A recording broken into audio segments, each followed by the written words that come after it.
Thanks for tuning in, guys. This is Quintin And Dylan from Openrange Shooting Sports, and today we'll be covering video 2 of our 5-part series. We actually went in so much information that we decided to split up this video into 2 parts.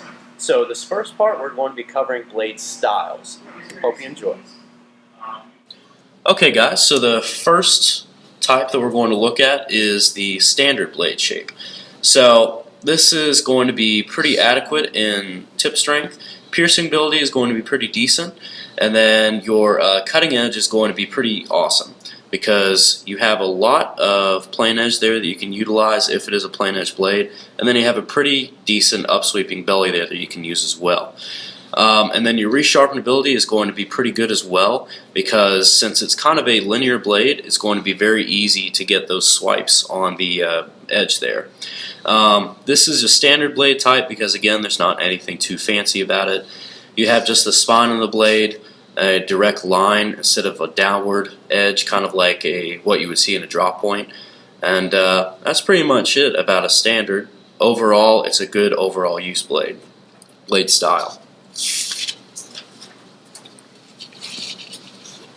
Alrighty guys, up next we're going to have a Bowie style. As you can see here, we have a really deep spine that actually trails down to a point. As you can see from this line still, you get that really deep, nice and toil in there. You got a really decent blade shape as far as cutting ability. You're really good to sharpen. As far as the tip strength, it can be kind of poor because you come down to this little small tip, but you're getting a really good overall blade. On a side note here, this is actually really iconic because this is what our grandfathers used and things like that, and like Revolutionary War and things like that. It's a really popular blade shape. Next one is probably the most popular out there. It's a draw point style. Draw point, biggest difference between a draw point and a standard blade style is you have this kind of downward, I don't want to say sweep, but downward angle on the spine there. Overall, though, the qualities of it are about the same as the standard. Good tip strength, good piercing ability. The cutting edge or cutting belly is going to be, depending on, again, what brand you go for. This is a SOG. The belly may be even a little bit more upswept, so you can get a little better cutting ability out of it, or even better resharpen ability. But there's not too much of a difference between the drop point style blade and the standard style blade. Up next we have the Dagger style. It's really great for piercing ability because it actually comes down to a really fine point, as you can see on this Benchmade here. The tip strength is going to be really poor because it is such a fine point, but it's going to be great for piercing because you'll actually be able to push it in a lot easier because there actually is double-edged on both sides. As far as the belly, you're not going to have much of a belly to it, so you're not going to use it for a cutting task, and resharpening is going to be kind of fair just because of the fact you're going to have double-sided, so it's going to be a lot harder for you all to, a lot more time-consuming as far as sharpening. But as far as self-defense, it's a really great shape just because it is double-edged and it's actually really easy to puncture.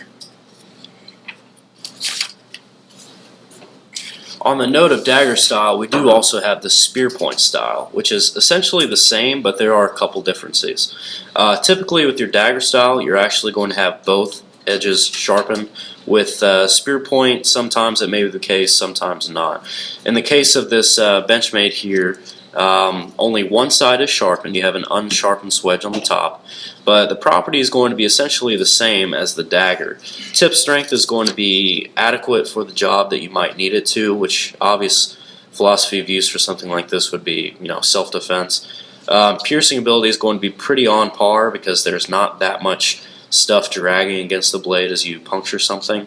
Cutting edge and ability, cut ability, and the belly on the blade is going to be decent for the job that you may have for it, just because the belly is going to be not the most upswept, but at the same time it will do the job. And then your resharpen ability is going to be pretty easy because, again, very flat, very linear shaped blade, easy to get those swipes on when you're sharpening the knife. Alright, up next is our Tantos. These are really great because of their strong tip, because it comes back to this piercing ability portion. Because the tip is actually really strong, you actually have a less chance for it actually breaking whenever you come in. It's going to have a really nice deep spine here, so that way you is a little bit stronger.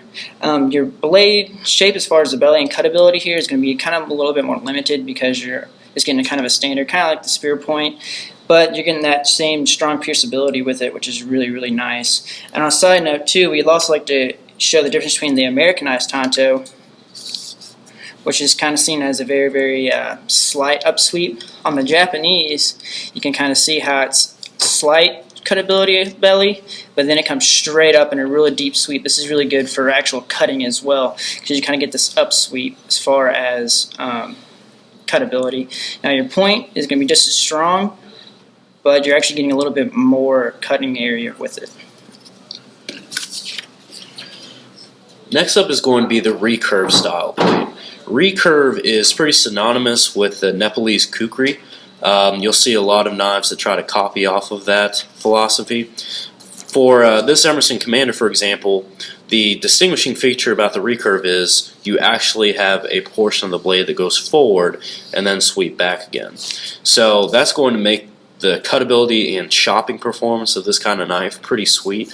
Matter of fact, I've seen a video where somebody literally flicked this against a pork loin and basically cut it in half just by flicking it because of the choppability of this knife. Tip strength, pretty much everything is going to be pretty decent with the exception of cutting ability, and like I stated before, this thing does have a pretty pronounced belly, so it's going to be able to slice like a mofo.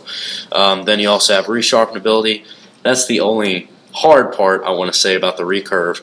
It's kind of hard on a traditional consistent edge sharpener to bring it back and cut that, or excuse me, sharpen that recurve, because again, most consistent edge sharpeners are going to rely on the spine. But again, it is something that you can work through if the knife is worth sharpening, because typically recurve styles are going to be worth it. Alrighty, our leaf shapes are up next. These are really, really in the line of the Spyderco series, because you get this kind of leaf shape. It kind of reminds me of a Spearpoint as far as how it comes down in both sides. It's only ground on one side, and the blade is actually on one. So you get this really, really deep kind of blade to it. Gives you a little more belly to cut into, and it's really, really great for everyday carry because you get a really nice belly to be a cutting task. Sharpability is really great. Strength, as far as piercing ability and tip strength, is going to be really good as well. But these are right around the Spydercos because they're the most popular types. Next up we have a sheep's foot style blade. Sheep's foot and Wharncliffe, kind of like a draw point and standard blade types, are pretty similar. Biggest difference between a sheep's foot and a Wharncliffe though is if you actually look at the tip there, it's been rounded off. Wharncliffe, or excuse me, sheep's foot, like Dylan actually brought up early off the video, sheep's foot is designed mainly for a emergency, getting somebody out of a car, or rescue style blade shape. It's going to be pretty good to slice. The tip strength is going to typically be pretty adequate because, I mean, there's not really much of a tip there. Resharpenability is going to be pretty on par too because of the linear blade style. But one thing obviously will lack is your piercing ability. Somebody tried to, get stabbed by something like this, they probably laugh at you because again, there is almost no edge there. It's been rounded off. But again, it is great for rescue style blade because there's less probability that you would accidentally slice somebody open with this. Alright, on this next note of the Wharncliffe, now it's very similar to the sheep's foot, but instead of actually being rounded, it actually came down to a point. So you're actually getting a more of a piercing ability here. It's actually really good.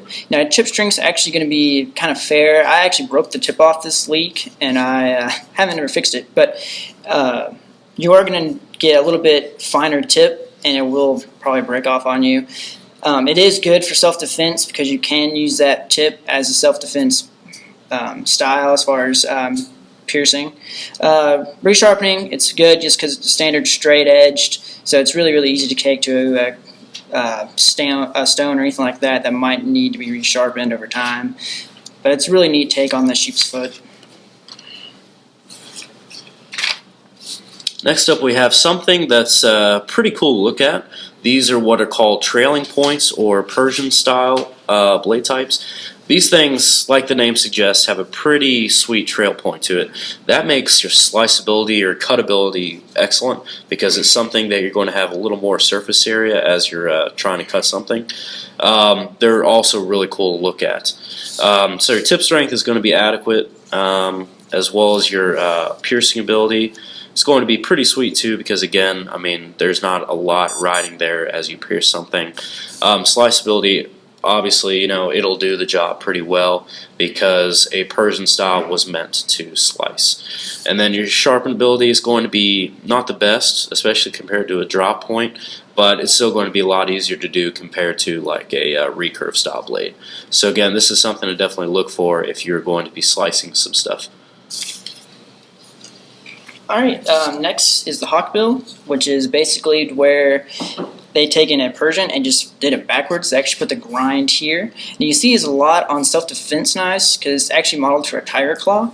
So you're actually, whenever you grab, it'll actually be able to get more surface area as it drags. That's why I see this a lot on self-defense knives. Now, tip strengths are going to be fair, just because it is coming down to that really, really deep point. Piercing ability is going to be pretty good just because it's actually designed after that self-defense philosophy. Cutability is going to be fair or good in my opinion, just because you're kind of got this really odd blade shape. You're going to be able to get more surface area with it, but as far as everyday cutting task, it may not be the greatest. Now, resharpening is going to be the hardest part about this knife because it is kind of on that rounded downward sweep. It's really hard to get a stone to be able to do this. You have to get like a sharpening rod or something like that to be able to sharpen it correctly. But as far as self-defense, this is probably one of my top favorite knives, just because it will do what it's done, what it needs to do. Alright guys, I hope you enjoyed that. Hope it was informative. So again, we're splitting this video into two different parts. First part being blade styles, as you just watched, and the next part is going to be blade grinds and finishes. So tune in next time. Please make sure to like, subscribe, and share, and we'll see you later.